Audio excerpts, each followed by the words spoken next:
आज आपला हा मराठी पॉडकास्ट आहे सर, तुमचा पहिला पॉडकास्ट. आपल्याला वाटतं entrepreneurship is equal to business. Business is only one application of entrepreneurship. ज्याच्याकडे जोश असतं, त्याच्याकडे एंटरप्राइझिंग स्पिरिट असतं, तो जाऊन ऑन्टरप्रिनर. उदाहरणासाठी आपण शिवाजी महाराज सांगतो. तुमच्यामध्ये जर आळस असेल तर you can be an entrepreneur. English मध्ये एक शब्द आहे, it is called proactiveness. Okay, active नाही, proactive. Entrepreneurship should not be a one person, one man army. मी करू शकतो, पण 90% of the startups fail because of पहिलं इलेक्शन होत आहे हार नाही गेले, दुसरं इलेक्शन होत आहे डराने को, और तिसरं इलेक्शन होत आहे person who can take risk only can succeed. आणि 100 मधून 1000 करोड करायचं असेल तर entrepreneur who doesn't understand wealth creation, त्याला शेवटी जाऊन तो फसणार. पॉइंट ऑफ व्ह्यूने खूप महत्वाचा आहे तो प्रश्न असा की आपण आपल्या लाईफचं ध्येय, पर्पज कसं फाइंड करायचं. फेल्युअर्स आपल्या लाईफमध्ये येत राहतात. Please travel a lot. तुम्हाला 100% सक्सेस पाहिजे. पॉड वेंचरचं सर्व पॉडकास्ट बघा. मित्रांनो, आजच्या आपल्या पॉडकास्टचे गेस्ट सरदार पटेल अवॉर्ड सन्मानित 200+ कंपनीजला कन्सल्टंट असणारे, इंडियाज बेस्ट बिझनेस ऑथर म्हणून ओळखल्या जाणारे, आजचे Chanakya, India's smartest man doctor Radhakrishnan पिल्ले सर आज आपल्या सोबत आहे. या पॉडकास्टमध्ये आपण बिझनेस रिलेटेड टॉपिक्स आणि पर्सनल लाईफशी रिलेटेड टॉपिक्स डिस्कस केले आहेत. जसं की कंपनीमध्ये कल्चर बिल्ड कसं करावं, एमर्जिंग ऑपॉर्च्युनिटीज कशा शोधाव्या, सप्तांग थिअरी आपण आपल्या बिझनेसमध्ये कशी यूज करू शकतो, एका एंटरप्रेनरमध्ये काय क्वालिटीज असाव्या, आणि पर्सनल लाईफशी रिलेटेड टॉपिक्स जसं की आयुष्याचं ध्येय कसं शोधावं, राईट डिसिजन्स कसे घ्यावे, फेल्युअरला कसं ओव्हरकम करावं, क्लॅरिटी ऑफ थॉट आपण कशी मिळवू शकतो, आणखीन बरेच टॉपिक्स आपण या पॉडकास्टमध्ये डिस्कवर केले आहेत. तर हे सगळे पॉडकास्टची माहिती मिळवून घेण्यासाठी हा पूर्ण पॉडकास्ट बघा. धन्यवाद.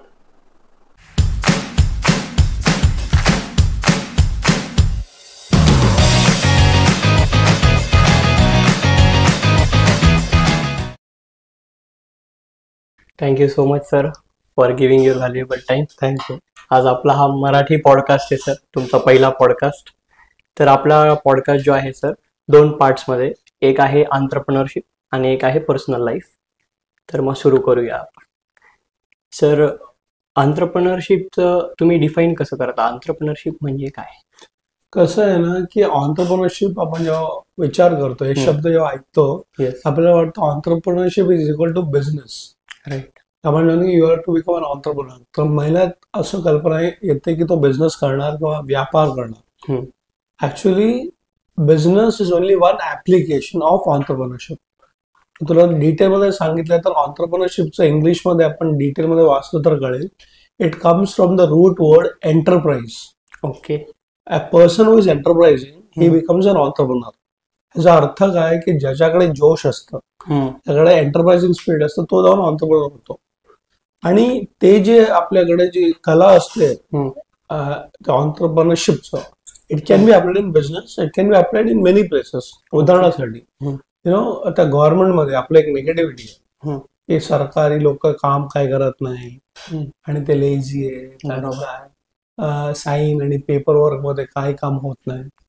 पण इफ अ गव्हर्नमेंट लीडर किंवा अ गव्हर्नमेंट एम्प्लॉय ऑल्सो बिकम्स एंटरप्राइझिंग आणि ऑन्टरप्रिनर, त्या डिपार्टमेंट खूप प्रोडक्टिव्ह होऊन जातं. एक उदाहरण देतो तुम्हाला. तर फॉर एक्झाम्पल आता आपण जेव्हा इंडियन आर्मी, नेव्ही, एअरफोर्स म्हणाल, ते पण सरकारी ऑर्गनायझेशन आहे, पण त्यांचं ट्रेनिंग वेगळं असतं. राईट. त्यांना ते स्पिरिट ऑफ म्हणजे सर्व्हिस, किंवा त्यांना ते सकाळी बसून व्यायाम करा वगैरे वगैरे. मग कधीही काही क्रायसिस झालं, काही प्रॉब्लेम झालं तर गव्हर्नमेंट सांगतात चला आर्मीला द्या, ते फटाफट काम संपवून टाकतात. तसंच ऑन्टरप्रिनरशिप हे अशी एक कला आहे किंवा एंटरप्राइझिंग स्पिरिट एक असा एक गुण आहे, ते जर का आपण आपल्या लाईफमध्ये कोणत्याही क्षेत्रात अप्लाय केलं, केवळ बिझनेस नाही पण कोणत्याही क्षेत्रात आपण युज केलं, तर आपण म्हणजे एक आपल्याकडे लिडरशिपची क्वालिटी म्हणतात उत्साहवर्धक. म्हणजे आजूबाजूचे सर्व लोक, okay, they can become very inspired by. उदाहरणासाठी आपण शिवाजी महाराज सांगतो. He was a leader with lot of enterprising spirit. चला आपण करूया. राईट. तर मी सांगतो की जर का तुम्ही बिझनेस करत असाल, की तुम्ही कोणत्याही क्षेत्रात असाल, जर का तुम्ही एंटरप्राइझिंग असाल तर you will become an entrepreneur. Right. आज एक नवीन डेफिनेशन मिळालं. सर, तर आंतरप्रनर होण्यासाठीच्या ज्या बेसिक क्वालिटीज आहेत, ज्या की मस्ट आहे आंतरप्रनरसाठी, त्या कोणत्या आहे आणि त्या कशा बिल्ड करू शकतो? असे खूप गुण आहेत की क्वालिटीज आहेत, पण सर्वात प्रथम मी एक दोन गोष्ट सांगतो. तुमच्यामध्ये जर का आळस असेल तर you can't be an entrepreneur. म्हणजे आळशी माणूस असतो, बसलेला असतो आणि जेव्हा होईल तेव्हा बघूया. नाही, इंग्लिशमध्ये एक शब्द आहे, it is called proactiveness. Okay. Active नाही, प्रोएक्टिव्ह. लोकांना वाटतं लेझीनेस किंवा आळस असेल तर त्याचं opposite is going to be active. Active नाही, प्रोएक्टिव्हनेस. प्रोएक्टिव्ह म्हणजे काय? उदाहरणासाठी समजा आग लागली, ओके, आपण जाऊन आग ते विझवणं, त्याला आपण सांगतो ऍक्टिव्ह. आग कधी लागणार आहे तर आग लागण्याच्या अगोदरच आपण काय करू शकतो हे प्रोएक्टिव्हनेस आहे. एक उदाहरण, आपण कुठेही हॉस्टेलमध्ये गेलो, हॉटेलमध्ये गेलो किंवा शाळेत कॉलेजमध्ये गेलो तर तुम्ही बघितलं असेल फायर एक्सटिंग्विशर. आता फायर एक्सटिंग्विशर जे आहे ते आग लागले नाही, पण आग लागलं तर त्याच्यानंतर आपण धावपळ नाही करायचं. ऑलरेडी आपण विचार केलं की जर का आग लागली तर आपण त्यावेळी तयारी ठेवणं आज, ह्याला म्हणतात प्रोएक्टिव्हनेस.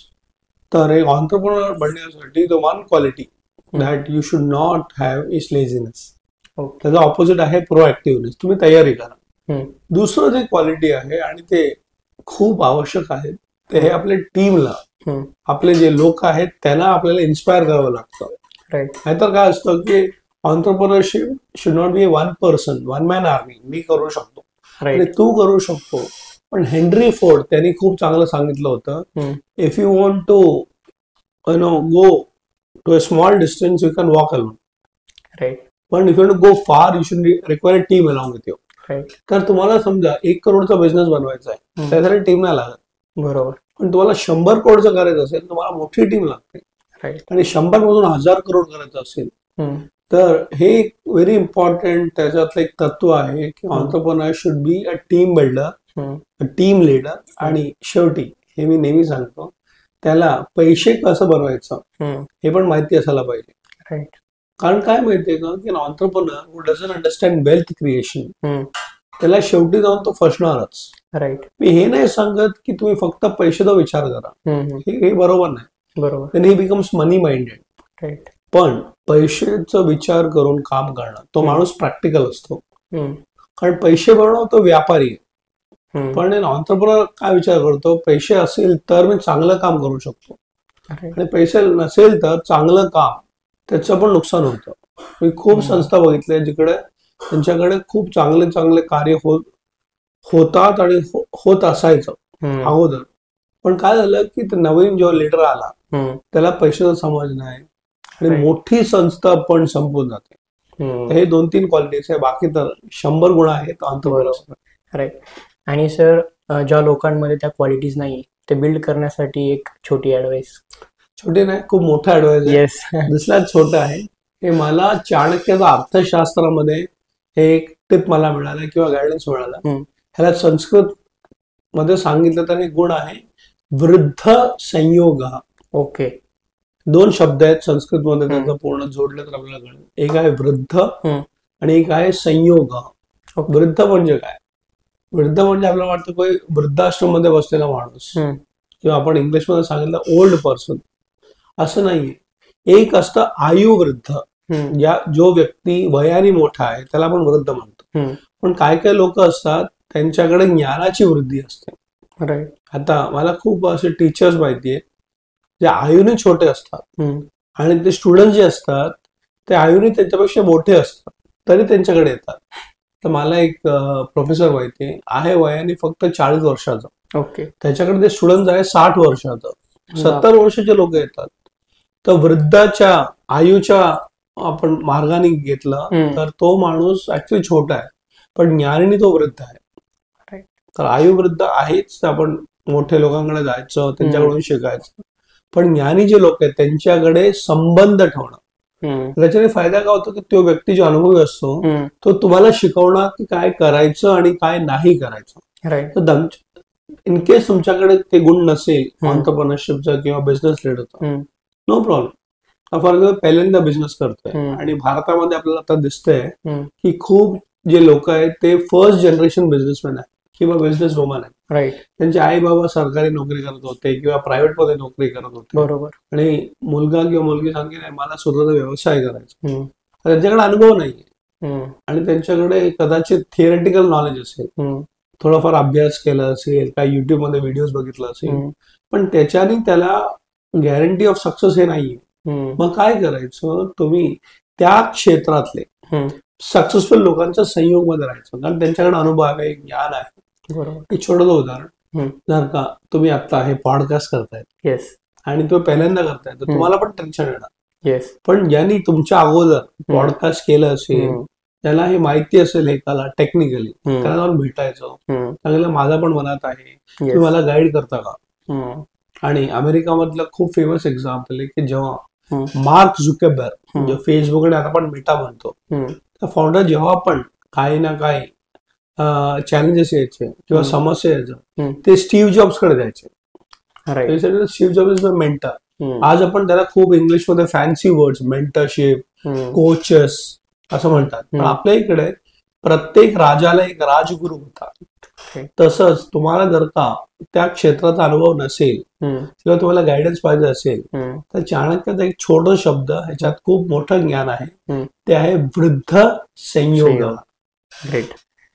आता सर, एंटरप्रेन्योरियल स्किल्स आहे, पण बरेच लोक जे आहेत एंटरप्रेन्योरशिप करण्यासाठी घाबरतात, त्यांच्या मनात संकोच राहतो की करू नये, कन्फ्युजन राहतो, तर ते डेअरिंग कशी करायची, त्यासाठी कसं असतं माहितीये का, खूप असे घरं असतात जिकडे आपल्याला असं ट्रेनिंग दिलं असतं, झालं असतं, किंवा सांगतात परत परत परत that failure is not good.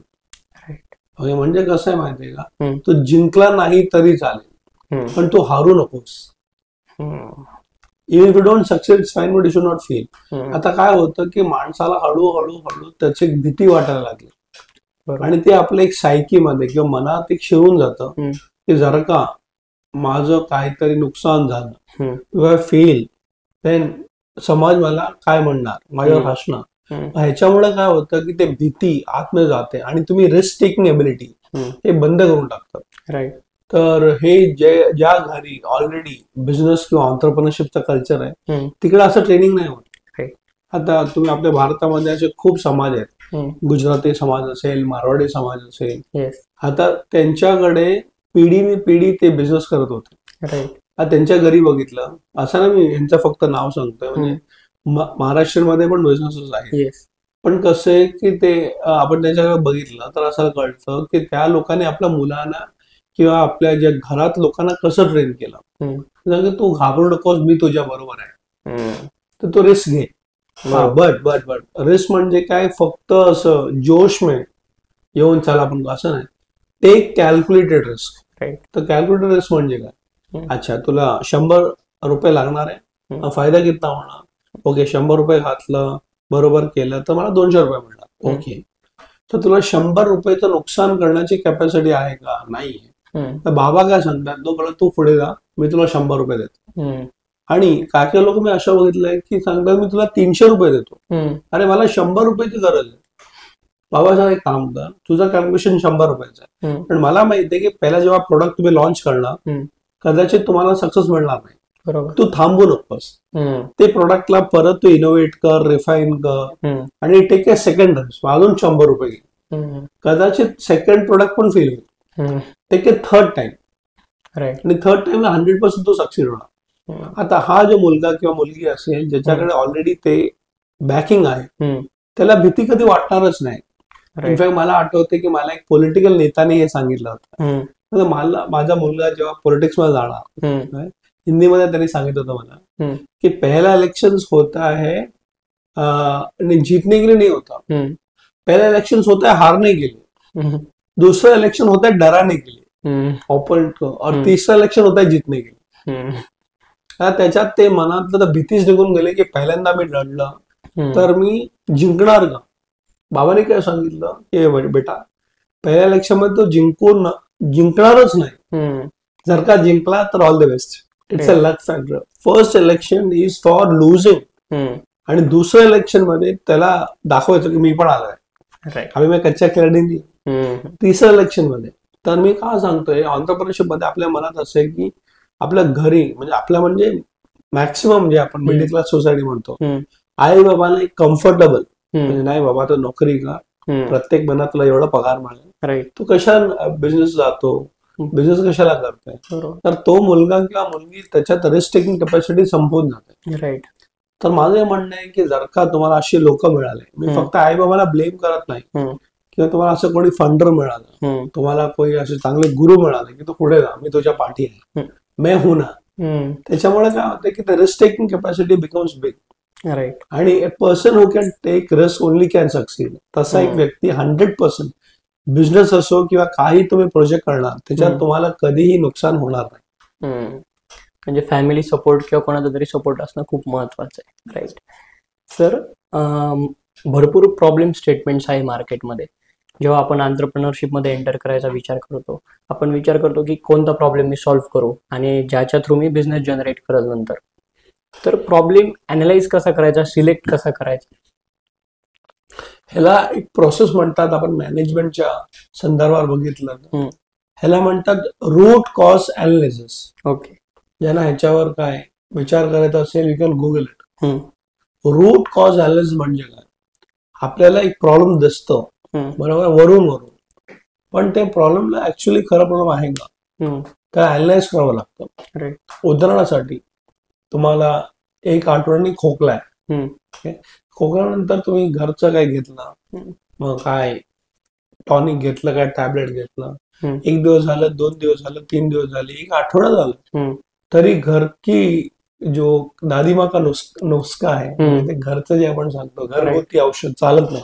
बरोबर. तुम्ही एक एक्सपर्टकडे जाता, त्या एक्सपर्टला जाऊन विचारता, एक डॉक्टरकडे की काय झालं, 99% जे खोकला आहे ते घरीच सॉल्व्ह होऊन जाणार, पण काहीतरी वेगळं. डॉक्टर काय करतो, कधीपासून 1 आठवडा झाला, तू काय खाल्लं होतंस, काय आठवड आहे का, नाही काय नाही, चला आपण एक एक्सरे करूया, आपण एक काहीतरी डिटेलमध्ये जाऊ, त्याला अनालाइज करतात. मग अच्छा तुला काहीतरी छोटा बॅक्टेरियल इन्फेक्शन झालंय आणि ते चेस्टमध्ये कंजेशन झालंय. आता बघितलं तर हे फक्त मला वाटतं असं नाही, त्याला आपण अगोदर म्हणतात सिम्पटम्स. कदाचित खोकला ह्याच्यामुळे असणार, आता चला खूप पोल्युशन वाढलंय म्हणून असेल, नाही, पण हे काय की पोल्युशन असेल थोडंफार आपण घरगुती घेतलं तर जायला पाहिजे, नॉर्मल काहीतरी औषध गेलं पाहिजे, पण होत नाही. तर जेव्हा डॉक्टर अनालाइज करतो नाही तर ऍक्च्युअली काहीतरी इन्फेक्शन झालेलं आहे, त्याला आपण हे करावं लागेल. राईट. आता बिझनेस मध्ये काय आपण प्रॉब्लेम बघितला, ओके, त्याला आपण म्हणतो की गॅप. आता मला इकडून या जागापासून त्या जागापर्यंत जायचं, आता सर्वांना माहिती की मला जायला काही ना काही मोड ऑफ ट्रान्सपोर्ट लागणार. राईट. पण आता मला स्टेशनवर जायचंय, मला एअरपोर्ट पर्यंत जायचंय, पण कोणी सांगलं माझ्याकडे पैसे आहेत, माझ्याकडे टाइम नाही. Okay, then there is a gap. पैसे is there, I don't know time. तर आपण ओला किंवा उबर याचे सर्व्हिसेस यूज करू शकतो, तर गॅप बघितला. पण आता पुढे आता ओला किंवा उबर हे झालं ऑपॉर्च्युनिटी, की we should give a service from point A to point B. पैसे प्रॉब्लेम नाहीये, जे काय असेल आपण बघितलं, पण ओलाची गाडीच बनत नाही. सो वन प्रॉब्लेम प्रॉब्लेम का, कारण ओला तर स्वतःची गाडी नसतात. मग दुसरं प्रॉब्लेम काय आलं की अच्छा आता आपल्याकडे पैसे नाहीये गाडी घ्यायला, मग आपण बघूया कोणत्या व्यक्तीकडे गाडी आहे आणि टाइम आहे त्याला आपल्या प्लॅटफॉर्मवर आणा. मग ते झाल्यानंतर पण प्रॉब्लेम, कारण मग ड्रायव्हर सांगून तुम्हाला फक्त 100 रुपये देतात, मला तुम्ही 120 द्या. नाही रे बाबा, मी फक्त 120च घेतोय. तर ड्रायव्हर बरोबर बसून एक काम करा, जेव्हा कोणीतरी आपल्या ऍपवर बुक करणार तर 130 रुपये घ्या, मग 100 रुपये माझे, 20 रुपये तुझे आणि 10 रुपये अजून एक्स्ट्रा प्रॉफिट मिळणार. तर ह्याला आपण डिटेलवर जाताना आपल्याला कळतं की you actually analysing a route problem, आणि शेवटी हे बघायचं कस्टमर जो आहे तो खुश आहे की नाही. आणि हे सर्व प्रोसेस करताना तुम्हाला एक एक्सपर्ट लागतो, an expert of automobile industry, may be an expert जो टॅक्सी किंवा जे उबर युनियनचा लीडर असेल, किंवा जो फायनान्शियल एक्सपर्ट असेल, टेक्नॉलॉजी एक्सपर्ट असेल. कारण तुम्हाला उबर ओला आजकाल खूप गाडी आणि ऍप्स मध्ये मिळणार तुम्हाला, पण उद्या ते बंद झालं तर ऍप टेक्निकल काय प्रॉब्लेम झाला तर ऑपॉर्च्युनिटी खूप आहेत, पण ऑपॉर्च्युनिटी मध्ये आपल्याला बघावं लागेल की डिटेल मध्ये काय काय प्रॉब्लेम आहे, तर एक्सपर्टला घ्या आणि solve the problem, and of course everybody should make money. आता तुम्ही जे बोलले की टेक्निकल स्किल्सही हवे, तसंच एक टर्म येतं चाणक्यबद्दल की पॉलिमॅथ म्हटलं जातं. तर सर ते एक्सप्लेन करा की पॉलिमॅथ म्हणजे काय आणि फाउंडरला पॉलिमॅथ असणं महत्वाचं आहे का?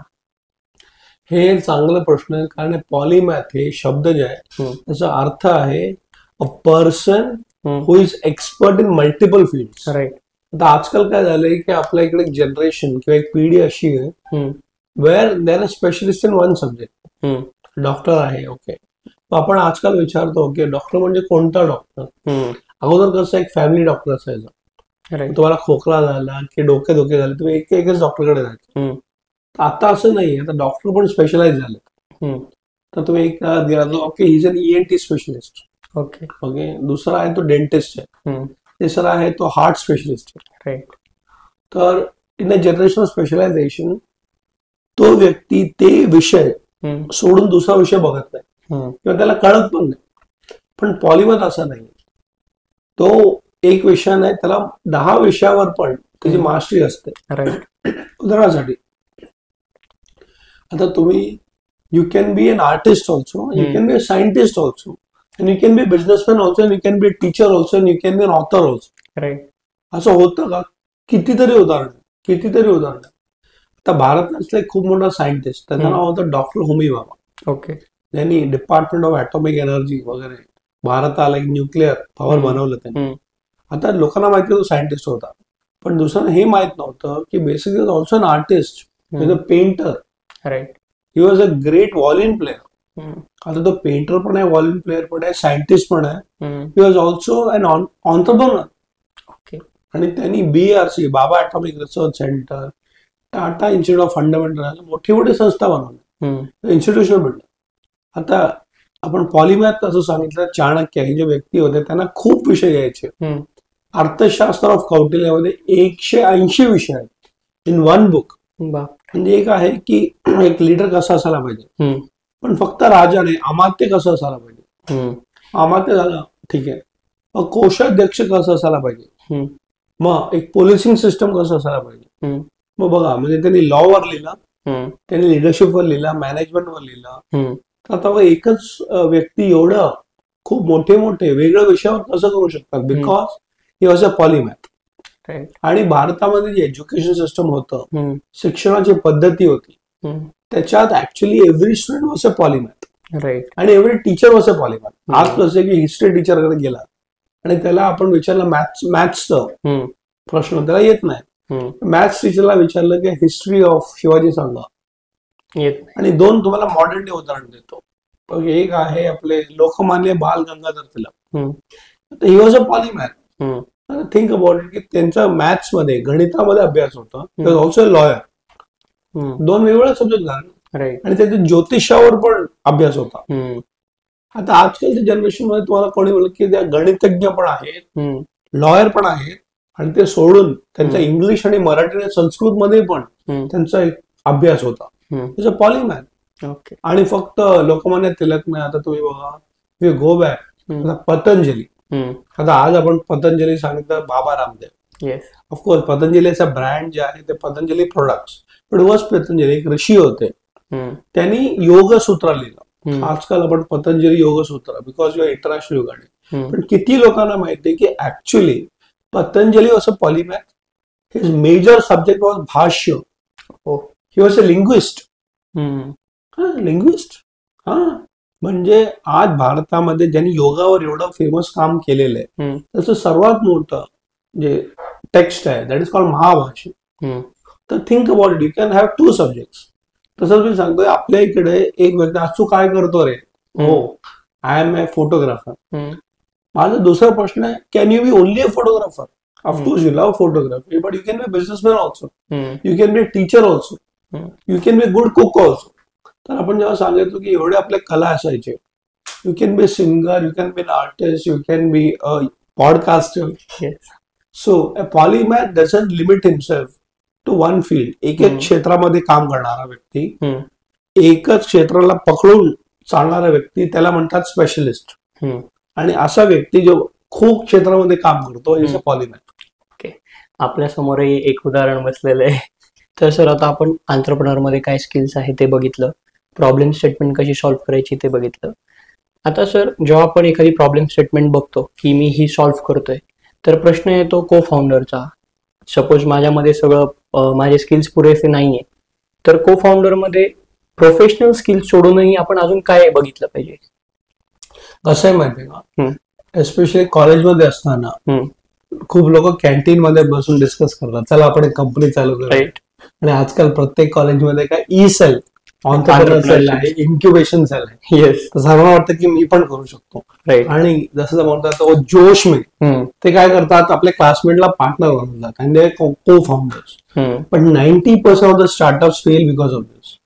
मी हे नाही सांगत की तुम्ही फाउंडर किंवा को फाउंडर नका ठेवू, but there is a complete big question की do you actually bring some value addition on the table. तू पण फाउंडर, मी पण फाउंडर. आणि तुम्हाला माहिती आहे स्ट्रगलिंग पिरियड मध्ये काही प्रॉब्लेम होत नाही. When the company succeeds they actually start fighting. तर आय एम सेइंग दॅट पहिलं जे असतं company, that's always like a project.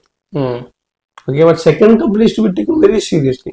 तर को फाउंडर असेल, पार्टनर असेल, तुम्ही नेहमी असं नका विचार करू की you will be forever. मी नेहमी सांगतो की ट्राय अ स्मॉल प्रोजेक्ट, 1 वर्ष ट्राय करा. आणि लोकांना जेव्हा कंपनी चालू करताना काही क्लॅरिटी नसते की तुझा रोल काय, माझा रोल काय. परत तिकडे मेंटर लागतो. For example, your good in marketing, तर त्या कंपनीमध्ये तो मार्केटिंग बघ. I am good in technology, और suppose I am good in finance, और somebody else is good in let's say something else, I don't know, किंवा I am good in social media. तर काय करायचं की you to define the Rolls.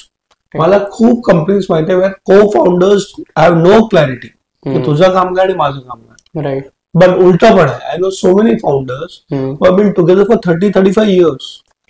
कारण money will come, success will come, but clarity before success comes is very important for the founder, co-founder and partners of every company. आता co-founder एकदा sort out झाला, तर दोघं मिळून एक चांगली team आणि चांगलं कल्चर कसं बनवू शकता? कसं असतं म्हणजे कल्चर दिसत नाही, पण कल्चरचा पण अनुभव घेऊ शकतो. You can feel a culture but you can see a culture. मी खूप कंपनीमध्ये बघितलं तर खूप मोठे मोठे vision board, right, purpose board त्याच्यावर लिहून ठेवतात, पण आतमध्ये जे एम्प्लॉईज असतात दे आर व्हेरी फ्रस्ट्रेटेड. तर कल्चर कसं क्रिएट करायचं? It all starts with the leader. जो हेड असतो, फाउंडर असतो, त्याला आतमधून वाटायला पाहिजे की we have to have a culture. मग कसं करायचं, दॅट्स अ डिफरंट प्रोसेस. उदाहरणासाठी आपण असं म्हणतात, my office has got a family culture. म्हणजे काय फॅमिली कल्चर? म्हणजे काय? It is not that you have to just think like a family. तर जो फाउंडर असतो अलॉंग विथ द टीम, आपण ओके जर का तुला काय प्रॉब्लेम असेल तर आय एम देअर.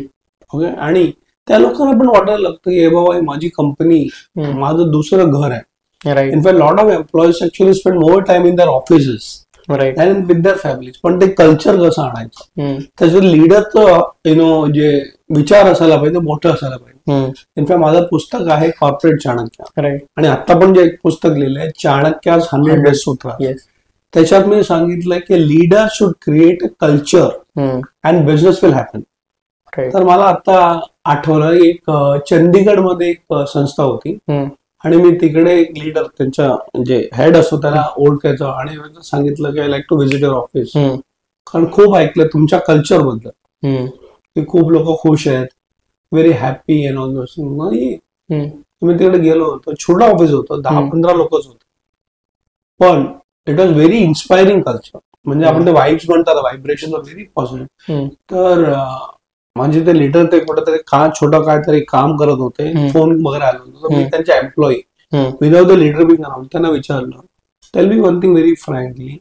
तर मी चंदीगडमध्ये आणि त्यांच्या एम्प्लॉई त्यांना विचारतोय without the leader, tell me one thing, are you very happy in this organisation? Sir तुम्हाला काय सांगू, एम्प्लॉई मला सांगते की we love to come to the office.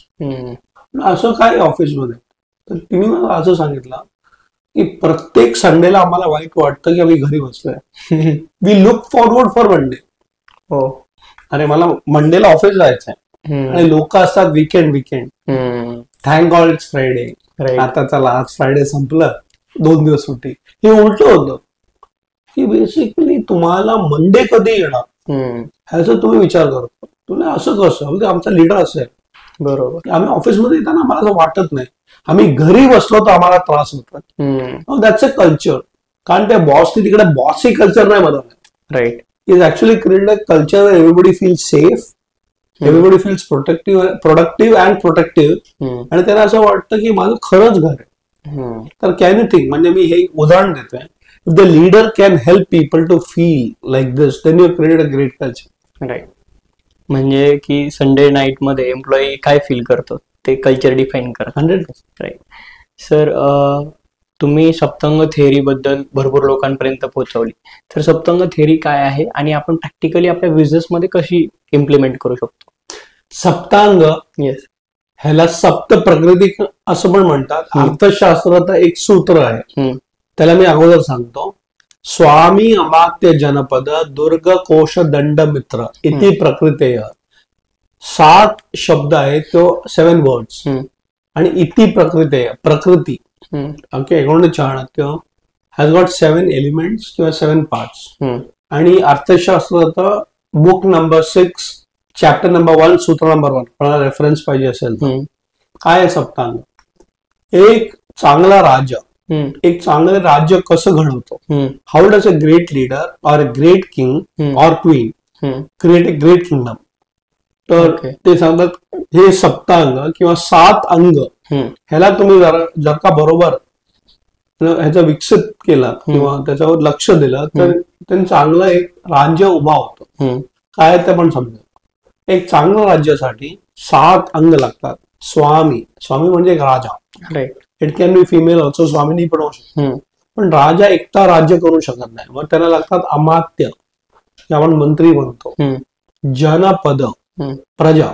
स्वामी आहे, अमात्य आहे, पण प्रजा पण लागते. शिवाजी महाराज, त्यांच्याकडे चांगले अमात्य होते, तानाजी होते, खूप मोठे मोठे त्यांच्याकडे सेनापती होते, स्वामी, पण प्रजा पण खुश होती. दुर्ग, शिवाजी महाराजांकडे खूप किल्ले होते, इन्फ्रास्ट्रक्चर आपण म्हणतो, किंवा द होल फिजिकल रिक्वायरमेंट. कोश, पैसे पण लागतात. बरोबर, चांगला राजा, मी चांगला बिझनेस करतोय पण सॅलरी द्यायला पैसे नाही, that's not a good thing.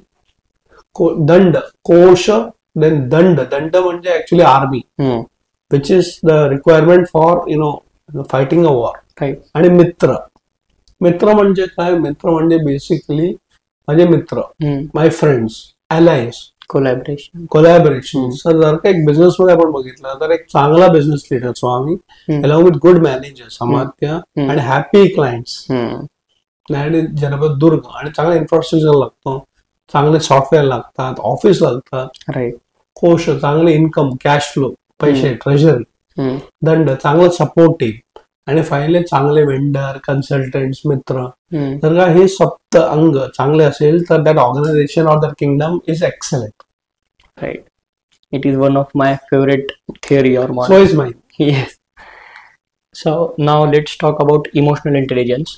जेव्हा आपण एम्प्लॉय असो, एंटरप्रेन्योर असो, किंवा पर्सनल लाईफ लीड करत असो, इमोशनली इंटेलिजंट असणं फार महत्वाचं आहे. तर इमोशनल इंटेलिजन्स कसा बिल्ड करू शकतो? तर डॅनियल गोल्डमॅन करून असे मोठे संशोधक होते, रिसर्चर, त्यांनी याच्यावर पहिल्यांदा पुस्तक लिहिलं, इमोशनल इंटेलिजन्स.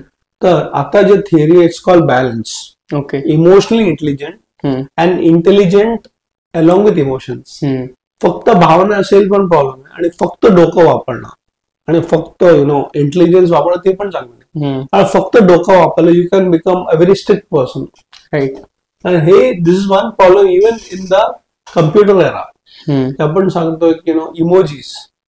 आता तुम्ही बघितलं, तुम्ही कधी कोडिंग केला, so it is a very logical way of writing a program किंवा. आता तिकडून त्यांना काय, आता सांगितलं की समोर बंदूक चालवायचं, चालवलं तर समोरचा माणूस कोण असेल, माझी आई असेल, बाबा असेल, just that is only logical की 1+1 मीन्स अटॅक. राईट. पण जर का तेच बंदूक त्या आईच्या मुलाला दिलं, सांगितलं 1+1 इज शूट, आई असेल, बाबा असेल, भाऊ असेल, मित्र असेल, विचार नाही करायचा. पण human beings are not like that. विचार करणार, अरे भाई ठीक आहे 1+1 म्हणजे गोळी चालवायचं, पण माझी आई आहे, इमोशन झालं ना. बरोबर. पण कदाचित आपल्याला विचार करावा लागेल की emotion should not be taken too much also. आणि हे चॅलेंज होतं भगवद्गीतामध्ये. Arjun become very emotional. आता त्याला पण बाण चालवायचं, आणि कोण समोर गुरु आहेत, त्यांचे आजोबा आहेत भीष्माचार्य आहे, राईट. तो हिज बिकम कन्फ्युज. ह्यालाच म्हणतात धर्मसंकट. तर त्याच्यात आपल्याला परत आपण सांगतो एक मेंटर लागतो. हे कसं ना बाबा बरोबर आहे तुझं, तू गोळी चालवायचं नाही, बाण चालवायचं नाही, बरोबर आहे, पण आता तुझं मनस्थिती आहे ना, दॅट इज अबाउट धर्मसंकट. अधर्म तिकडे आहे, धर्म इकडे. So emotionally you should actually become intelligent. हे थोडा बुद्धीचा वापर करा, बट फक्त बुद्धीचा वापर नाही करणार. हे बॅलन्स जे आहे that is also required in business and life. Right. Last question sir या पार्टचा, की अपकमिंग इंडस्ट्रीज किंवा ट्रेंड्स असे कोणते ज्यामध्ये आपल्याला चांगल्या ऑपॉर्च्युनिटीज आहे एंटरप्रेन्योर्सला एंटर करायला? तर माझं एक रिक्वेस्ट आहे की गुगल वर जाऊन तुम्ही एक सर्च करा, it's called sunrise industries. Okay. Sunrise industries म्हणजे काय की बेसिकली आता सन किंवा सूर्य आपण सनराइज म्हणतो, आणि एक पॉइंटवर जाऊन ते पीक मध्ये अँड देन सनसेट. राईट. तर जे मॅनेजमेंटच्या सिद्धांतामध्ये काम करणारे लोक आहेत, थिअरीज ऑफ मॅनेजमेंट, तसे you should always look at the future from a sunrise industry.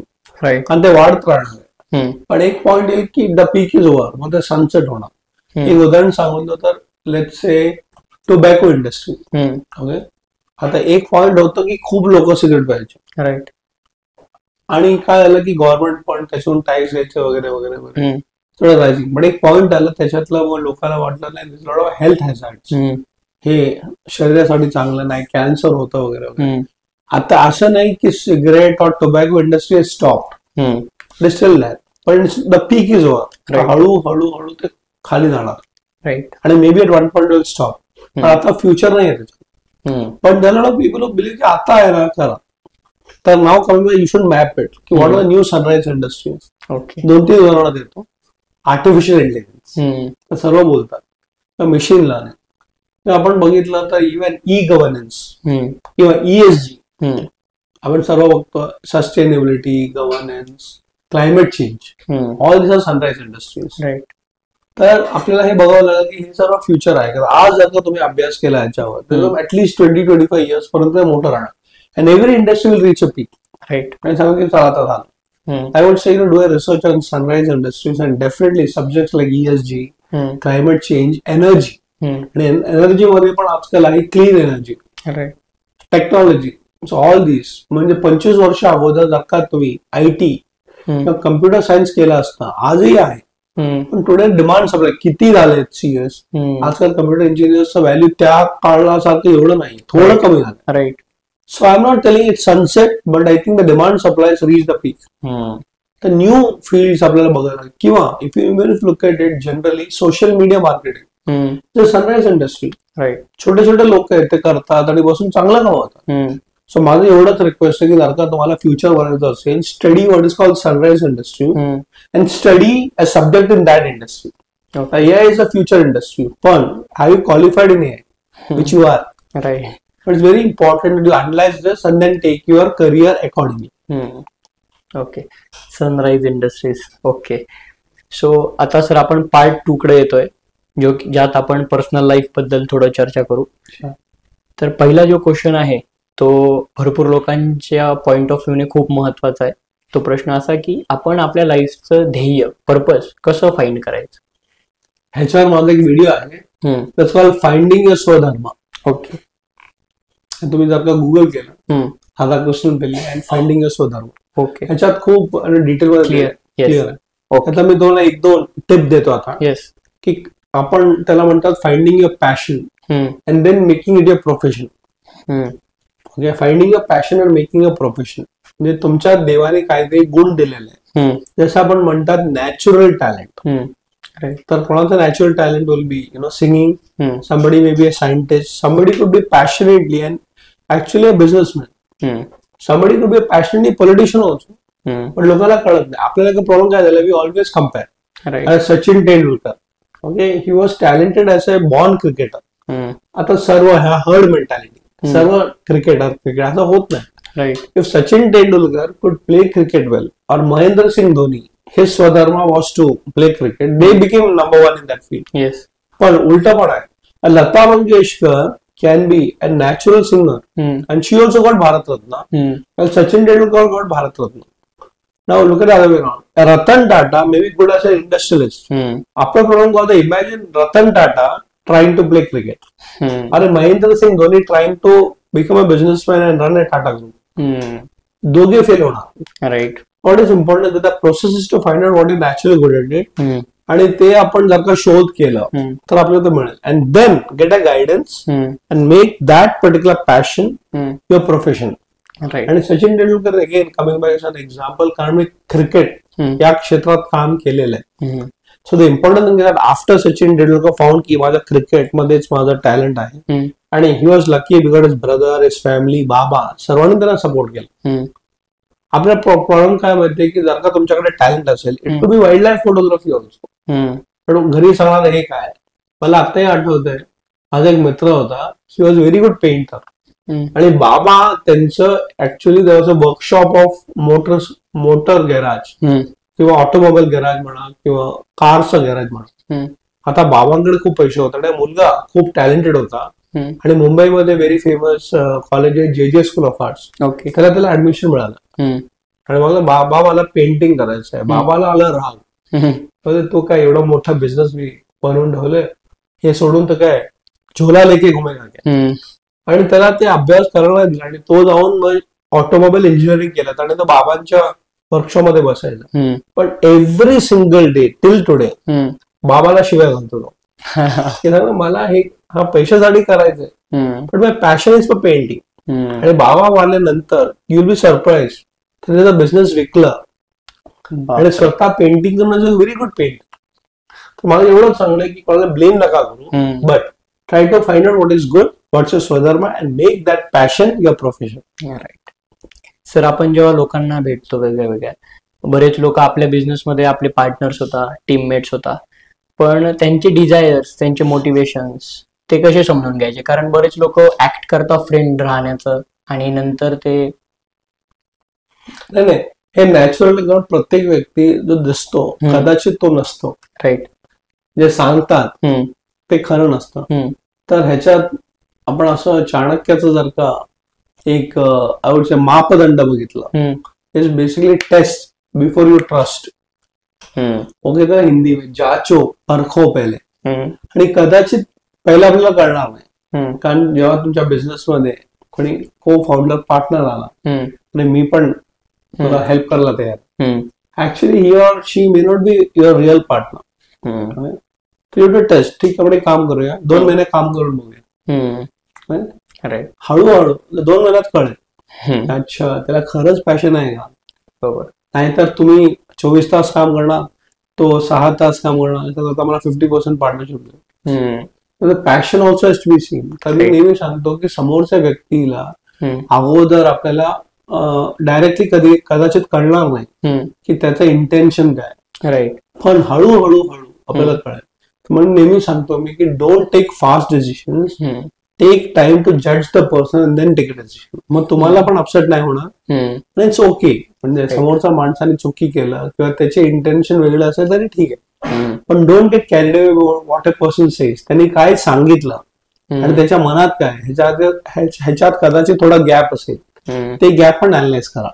Sir, entrepreneurship जेव्हा आपण स्टार्ट करतो किंवा काही करत असो आपण, फेल्युअर्स आपल्या लाईफमध्ये येत राहतात, तर फेल्युअर्स ओव्हरकम करण्यासाठी काही framework? So failing once is okay.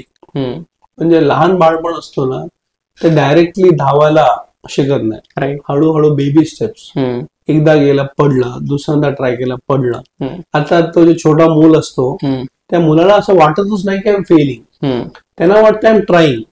मी पहिल्यांदा पाऊल घातलं, परफेक्ट नसेल, पण त्याच्या मनात ते फेलियरची कन्सेप्ट जात नाही. तो परत उठतो, परत पडतो, तर चला परत ट्राय करू. आता आपण जेव्हा मोठं होतो ना, हे जे quality of being a child life हे आपण विसरून जातो. पहिल्यांदा काय ट्राय केलं, पडलो, ठीक आहे, अरे बाबा माझ्यासाठी नाही, मी तर फेल झालो, परत उठा, परत ट्राय करा, परत पडलं. आणि ह्याच्यात एक खूप मोठं, जर का तुम्हाला 100% सक्सेस पाहिजे तर कीप अ मेंटर विथ. तर आपण जेव्हा छोटासा मुलगा किंवा मुलगी चालायला प्रयत्न करते, पडणारच. पण आईला माहिती असतं, आजीला माहिती असतं, आजोबांना किंवा बाबांना माहिती असतं की हा पडणार. तर ते काय करतात, it is called safety net. हा चला, त्यांना ते इन्स्पायर करतात, चला उलट बाळ चल मी आहे तुझ्या, हात देतात, मग हळूहळू ते मागे घेतात, मग ते पडतात. So when you have somebody who is a safety net, पण तुम्ही पडला तरी तुम्हाला एवढं लागणार नाही. राईट. तर ऑन्टरप्रिनरशिप मध्ये don't think about failures, think about the learnings. मी काय शिकलो, how can I improve this. आणि हळूहळू तुम्हाला फक्त चालता नाही, तुम्हाला धावता पण येणार. बरोबर. आता सर, तुम्ही तुमच्या बुक्समध्ये कंटिन्युअस लर्निंग बद्दल बरेच काही सांगितलंय, तर तुमचे काय सोर्स आहे सर कंटिन्युअस लर्निंगचे? माझे 2 सोर्सेस मिळाले, माझे 3 sources. First source is reading books. मी खूप पुस्तकं वाचतो, तर म्हणून एवढे पुस्तकं लिहितो. तर मी reader, that's a source of knowledge. कारण खूप असे लोक आहेत, त्यांनी पुस्तकं लिहून गेले पण आता कदाचित जिवंत नसतील, ते may be dead and gone, पण त्यांच्याकडून पण शिकायला आपल्याला मिळतं. So you can read their books. So first source for me, continuous learning is books. The second source for me is watching videos. आपल्या जनरेशन मध्ये खूप व्हिडिओज अवेलेबल आहेत, आणि videos can be in the form of a podcast, किंवा it can be a movie, it can be a TEDx talk. खूप चांगले चांगले लोक, आता उदाहरणासाठी बिल गेट्स, समजा तुम्हाला एक मायक्रोसॉफ्ट सारखी मोठी कंपनी बनायचं असेल, maybe I cannot reach Bill Gates directly, पण त्यांच्या काही व्हिडिओज असतील, इंटरव्ह्यू असतील. सेकंड सोर्स माझ्यासाठी मी खूप व्हिडिओज बघतो. आता आजकाल खूप OTT प्लॅटफॉर्म्स मध्ये वेब सिरीज पण आहे, सोर्स ऑफ नॉलेज. त्याच्या उदाहरणासाठी विक्रम साराभाई आणि डॉक्टर होमी बाबा, त्यांच्या बद्दल शिकायचं असेल तर watch a web series called rocket boys. हे पण सोर्स ऑफ नॉलेज आहे. So one is books, second is videos, and third is meeting people. म्हणजे आपण ज्या क्षेत्राचे एक्सपर्ट आहेत त्यांना जाऊन भेटा. त्या उदाहरणासाठी मी सांगतो, हे माझं क्षेत्र नाही, मला एक मूवी बनवायची. Okay, I don't know how to make a movie, but जर का if I get an appointment with Rajamouli, त्यांनी बाहुबली बनवलं, ज्यांनी RRR बनवलं, आता त्यांच्याकडून जर का मी अर्धा तास बसून 4 प्रश्न विचारले, एवढा ऑस्कर विनर डायरेक्टर, त्यांनी सांगितलं असं कर, that's also learning. So 3 steps: books, videos and direct meeting with experts of that field. This are my sources of learning. Okay, great, मस्त. सर, जेव्हा आमच्यासारखे नॉर्मल लोक काही पॅरेग्राफ लिहायचा असेल, काही सब्जेक्ट दिला, 10 दिवस दिले, तर आम्ही मॅक्सिमम त्यावर 10 to 20 पेजेस लिहू शकतो, राईट? पण तुम्ही एकाच माणसावर, चाणक्यावर 20 बुक्स लिहिले, ते कसे? आणि ऍस्पायरिंग रायटरसाठी तुमच्या काही ऍडवाइसेस राहतील? चाणक्य असं मोठं विषय आहे की त्याच्यावर 100 पुस्तकं लिहू शकतो. पण कसं आहे, फक्त चाणक्यने लिहिलं असं नाहीये. चाणक्य अर्थशास्त्र लिहिलं, त्याच्यावर माझा अभ्यास आहे, त्याच्यावर माझा PhD आहे, तर मला माहिती आहे की एकाच व्यक्तीच्या केवढे मोठे मोठे डायमेन्शन्स आहेत. राईट. तर मी लिहिताना फक्त चाणक्यबद्दल लिहित नाही, माझे चाणक्यावर विचार पण लिहितो. तर 2 स्टेप्स आहेत की चाणक्याला समजणं आणि त्याच्याबद्दल लिहिणं, आणि चाणक्याबद्दल माझे विचार काय आहेत त्याच्यावर लिहिणं. तर कधी कधी मी बघतो चाणक्य कोण होते, शिक्षक होते. There is a book called Chanakya in the classroom.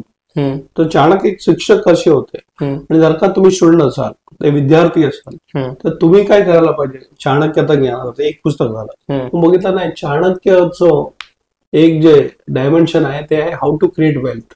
Because he created India the richest part of the world. म्हणजे भारत सोने की चिडी होती, ते विचार घेतला. देन त्याच्यावर मंथन केलं, आणि त्याच्यावर एक पुस्तक दिलं, Chanakya and the art of getting rich.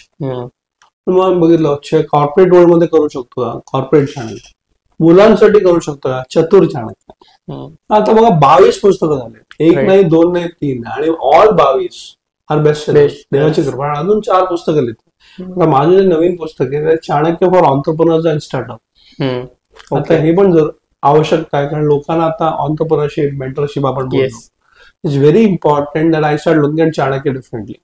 तर माझं मी एवढंच सांगतो की जेव्हा पुस्तक लिहिताना तुम्हाला रिसर्च करायला पाहिजे. दुसरा तुम्ही टिप्स सांगितलं. Second, read a lot before you start writing. Right. तुम्ही तर खूप चांगलं सांगितलं, 20 पेज लिहू शकता. मी तर उलट सांगतोय, 1 पेज लिहिण्याच्या अगोदर 20 पुस्तकं वाच. If you read 20 books, you can easily write 1 page. But if you want to write 50 pages, you better read 100 books. 100 books नाहीये, नो प्रॉब्लेम. 1 पुस्तक आहे, व्हिडिओज आहे, लोकांना भेटा, तेवढं नॉलेज गॅदर करा. So a reader has to be a researcher. दुसरं you have to be creative also. Right. काय लोक फक्त ते अकॅडमिक लिहितात 1+1 is 2, पण a good storyteller actually should know how to make it imagine it. आता मुलांचं पुस्तक बघा, आपल्याला वाटतं की आपण त्या पूर्ण पुस्तकामध्ये दिलंय त्याच्यात मी आहे, I am part of the book, it's my story. One of my books खूप गाजलेलं पुस्तक आहे चाणक्य इन यू. आणि रिझन काय तर सक्सेस कारण आहे, जेव्हा तुम्ही वाचतात तुम्हाला वाटतं तुम्हीच चाणक्य आहे. So you to research, you also to be creative. And असं सांगितलं, टेक बेबी स्टेप्स. जास्त विचार पण नका करू, लिहा बाबा. लोक खूप विचार करतात, कधी लिहितात. Start now, slowly will become an expert. Okay, छोट्या छोट्या स्टेप्स घ्यायच्या. राईट. सर, आता जे IT सेक्टर आहे त्यामध्ये पण डिप्रेशन, स्ट्रेस खूप होतंय लोकांना. त्याचं एक कारण असं आहे की वर्क लाईफ बॅलन्स मॅनेज नाही करता येते. तर वर्क लाईफ बॅलन्स आपण कसं करू शकतो? मेडिटेशन आणि ध्यान करा. ह्याचं कारण आहे की today it's a mind problem. Right. Mental stress आहे ना, the way to control the mind is through 2 things, breath, pranayama करा आणि ध्यान करा. हळूहळू you'll find a local guru also, yoga आचार्य खूप आहेत. If you control your mind and your breath, your stress levels will come down. Okay, meditation आणि प्राणायाम. Sir, तुमची जी नवीन book आहे चाणक्य 100 सूत्रास, तर ती स्पेसिफिकली कोणासाठी, कोणी रीड केली पाहिजे ती? कसं आहे माहिती, जेव्हा मूवी बनवताना डायरेक्टर सेज की माझा जे पिक्चर आहे ते फक्त मुलांनी बघायचं पाहिजे. पण मुलं तर बघाच, पण आई बाबाला पण घेऊन, आई आजोबाला पण घेऊन. That's a good sale of tickets. तर मी लिहिताना for a common man who can become successful, तर मी ह्यांचा मेजर ऑडियन्स आपण म्हणतो. द रिअलिटी दॅट खूप लोकांनी वाचलंय. So why should I limit my readers to only one particular segment? पण सर्वांसाठी आहे, especially for those people want to be successful in life. Right. Sir, तर मग आपल्या ऑडियन्ससाठी एक लास्ट मेसेज काय तुमचा? पॉड वेंचरचं सर्व पॉडकास्ट बघा. Yes, thank you sir. थँक्यू. खूप चांगला प्रश्न विचारले आणि मला बरं वाटलं. माझं अजून एक ऍडवाइस आहे, प्लीज ट्रॅव्हल अ लॉट. भारतामध्ये खूप अशी जागा आहे, ते आपल्याला किती वाचलं, किती व्हिडिओ मध्ये बघितलं तरी कळणार नाही. You to travel those places. त्यासाठी कैलाश मानसरोवर मी जातो, खूप लोकांना घेऊन पण जातो. तिकडे गेल्यानंतर आपल्याला खूप काही शिकायला मिळतं. तर my final advice to everyone is that in life मध्ये प्लीज बी अ ट्रॅव्हलर. आणि जेवढं आपण ट्रॅव्हल मध्ये शिकतो आणि त्याच्यात आपले जे अनुभव येतात, that can be life changing. So listen to the podcast, be a good pod venturer, but very important, be a good traveller also. Yes. आणि I look forward for a video on travel also. Yes sir, thank you so much. धन्यवाद. Yes. मित्रांनो, तर धन्यवाद. तुम्ही जर या पॉडकास्टच्या end पर्यंत आला असाल तर कसा वाटला तुम्हाला हा पॉडकास्ट, आम्हाला कमेंट सेक्शन मध्ये कळवा. जर काही इम्प्रूव्हमेंट करायचे असेल, काही फीडबॅक द्यायचा असेल, कोणी गेस्ट जर तुम्हाला रेकमेंड करायचे असेल, तर ते सर्व आम्हाला कळवा. आमचा मेलही आम्ही डिस्क्रिप्शन मध्ये दिलेला आहे. धन्यवाद.